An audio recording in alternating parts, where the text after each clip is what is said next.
Hey crafty cuties, welcome back to part 2 of our curved spine journal. In this video we will go over covering the inside and decorating the inside of our cover, adding metal book corners, adding a charm ring on the spine, adding some cheesecloth to the spine, and some lace closures.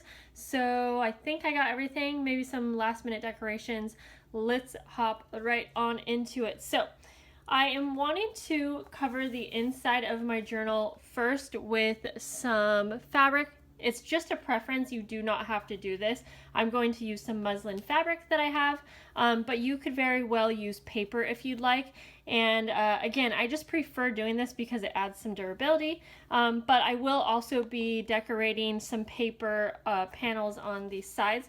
But before we do the inside cover, you need to determine if there is any hardware that you are wanting to place on the outside that's going to go through the inside, such as a charm ring, which I'm going to do. If you notice, I didn't really smooth this out too well as it was drying, so there's a little bit of wrinkles, but it's perfectly fine and I am not worried about it. I kind of rushed this one through, but just a reminder that as it's drying, go back through and just kind of make sure that you're smoothing that out really well. Okay, so this is a little baggie of hardware. This would have come in the kit if you got the physical kit, and if not, I will try to place some links below for similar products that I'm going to be using, but I'm going to be using this ring fastener. Tim Holtz makes these, and I will also leave a link to where I got these really big ones. So I am wanting to put this somewhere. So we have a ridge here, and so I'm thinking that I actually want to place this right above the ridge. And so I'm basically going to eyeball this, and we are going to want to poke a little hole down the center here. You can use like a piece of paper if you have one, and measure to get where the center is if you want. I just folded this paper in half, and it's just about the same width. And so then you can figure out where the middle is, and I got to figure out kind of where that hole needs to be so that this fits just right, and it's right around there. So again, I'm just going to kind of double check that that is also the center. So I'm going to zoom you in just a bit so you can see a little bit better. And I'm just using this poker tool, but if you have an awl, that would be great. I'm just going to poke a hole right on through. And it's not too difficult, but make sure you do not poke your finger. And we can poke from the inside if you need, but I think that is good. Okay, so then you want to take your ring fastener and put the prongs together like so. I always like to add a little drop of glue, but first I'm just going to make sure that placement is correct. And that is good, so I'm going to pull that back through. These ones are very nice and sturdy. I do really like these. So I'm going to add a drop of glue just because I really want to make sure that's not going to move around. And then push that back through. And then you can go onto the inside and just separate those prongs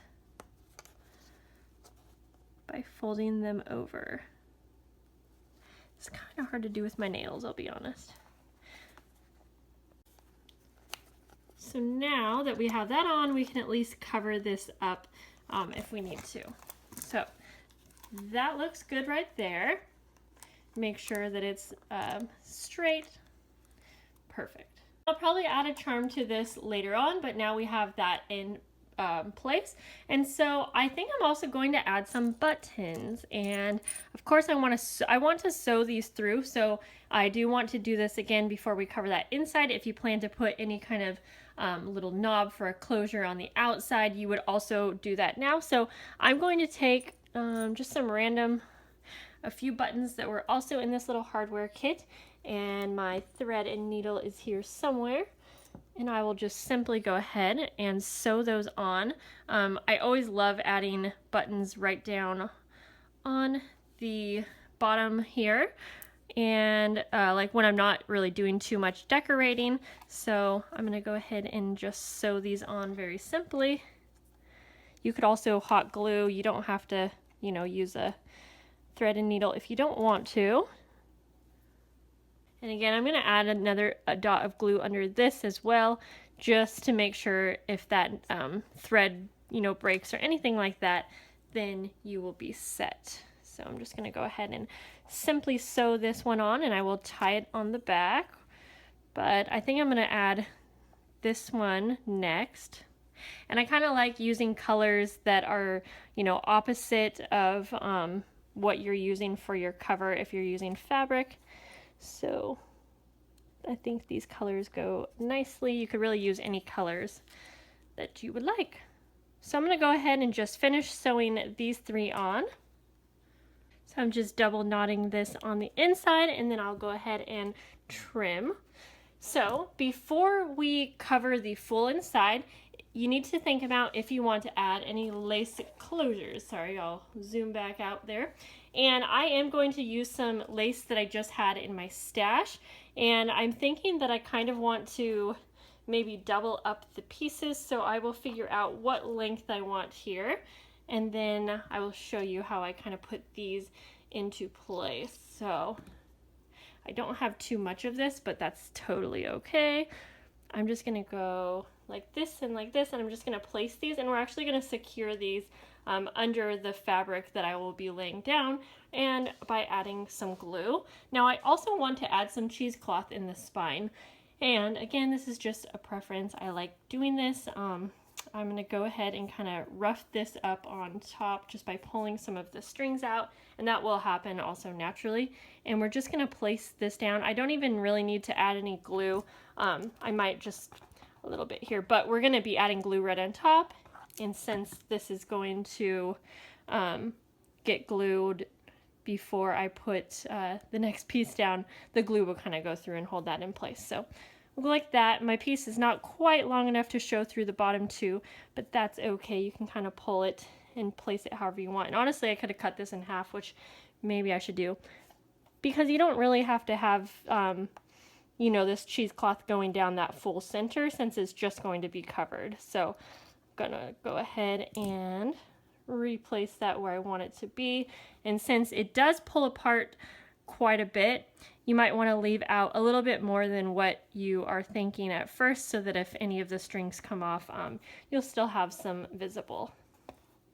So now that I have everything placed where I want it to be, I'm going to grab my fabric, and I am basically going to glue down this piece right here. So I'm just going to add glue all the way across, and I'll make sure to add extra glue where this lace is. Now if you want your lace closures, if you are using a lace or some type of string to be extra secure, sometimes I'll use one big string and just put it all the way across so that it definitely cannot pull out. I just didn't have enough for this because I wanted to double it up. So this works too. I really never had them get pulled out or anything like that. They seem to stay in place pretty well once you kind of sandwich them in there. So I'm just going to continue adding glue across this entire area. So that's covered in glue, and now I'm going to take my fabric, and again, you can use paper if you wish. I would recommend that if you are wanting to cover this with just paper, that you actually cut your paper into 3 panels, if that makes sense. So you would glue this panel on by itself, the center by itself, and then the front by itself. Just because sometimes the paper can kind of crack with the curved spine. But if you have a thinner paper, it should be fine. But I'll show you how I like to add paper to decorate the inside cover. So I like to cover it like this first with the fabric. And then I have these pieces cut out here. I thought they would kind of match well with the journal. And I'm just going to go ahead and I can glue each one down right here. Now I want to think about if I want to add any kind of pockets or anything like that, which I think for time's sake right now, I'm just going to go ahead and just glue them on, and I can add some things later. So I'll just add glue to each of these panels and then glue them down before we add the metal corners. Just place that one down, try to center it well, and also try to make sure that it's not hanging over into the curved spine area here.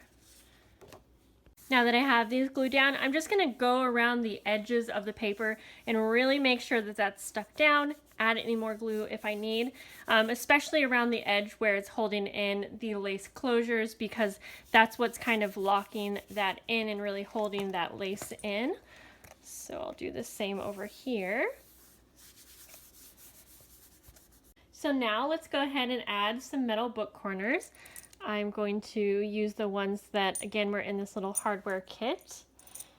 And so we are just going to start with the outside. One thing I didn't really think about was making sure that I had enough space with these buttons, but I think it's going to work out okay. So these are really simple. What you need to do is just add a little bit of glue, at least I like to, but we will use pliers to secure this down, and you're just going to slide it over the corner. Most of them just fit right over the corner. If you do have like a thicker cover, then you might need to use like some pliers to open them up, but these ones fit fine.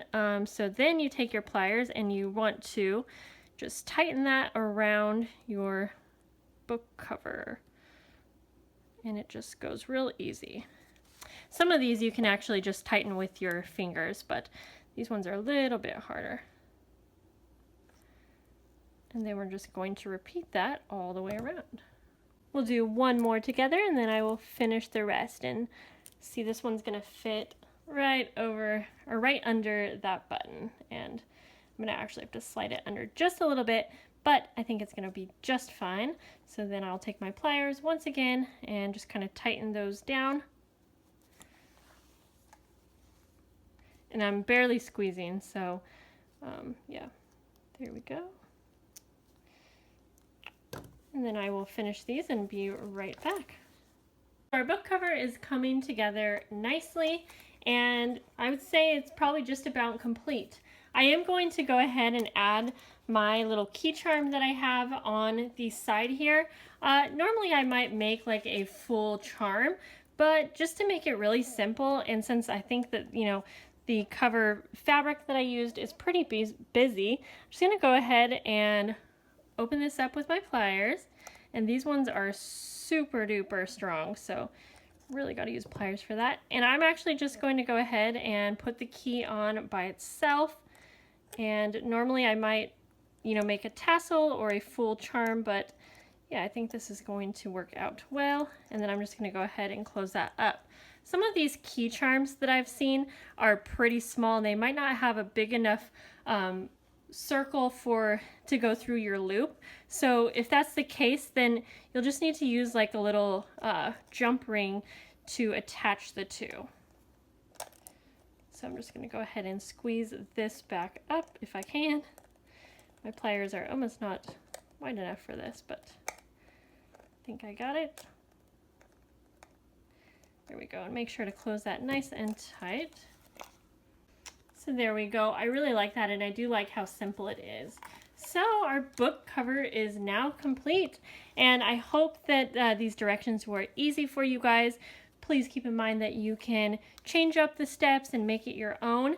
It's really going to come together when we add the pages in, and we will be doing that in the next video. So we will go through and I will show you how I like to bind into a curved spine. It's really not too different from any other spine or binding technique. However, I do have a few tips and tricks, so be sure to watch that, and I will see you guys in the next video. Thanks so much for watching. Bye!